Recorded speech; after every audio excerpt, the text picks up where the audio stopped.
आपले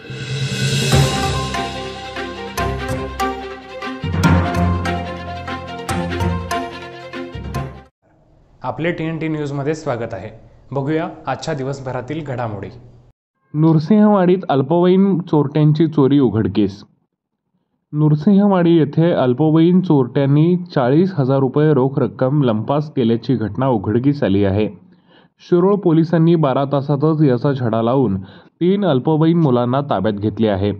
घटनास्थळावरून मिळालेली माहिती अशी, येथील भाजी मंडईत संजय नंदगावे यांचे किराणा मालाचे दुकान आहे। शनिवारी रात्री नंदगावे यांनी दुकान बंद करताना 40,000 रुपयांची रोकड दुकानातच ठेवली होती। चोरट्यांनी याचा फायदा घेत शटरचे कुलूप तोडून रक्कम लंपास केली। रविवारी सकाळी दुकान उघडताच नंदगावे यांना रोकड चोरी झाल्याचे लक्षात आले।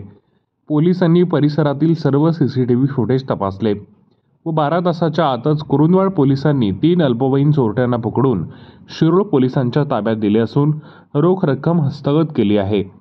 चैतन्य नंदगावे यांनी याबाबत फिर्याद दिली असून अधिक तपास शिरोळ पोलीस करत आहेत। दरम्यान गेल्या काही दिवसात नृसिंहवाडीत होणाऱ्या भुरट्या चोऱ्यांचे प्रमाण वाढले असून सर्रास होणाऱ्या चोऱ्यांच्या घटना लक्षात घेता पोलिसांनी चोरांचा तातडीने बंदोबस्त करण्याची मागणी ग्रामस्थ करत आहेत।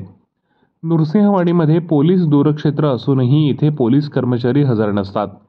याआधी पोलीस कर्मचारी राजेंद्र धुमाळ यांची बदली झाल्यापासून हे पोलीस दूरक्षेत्र बंद अवस्थेत आहे।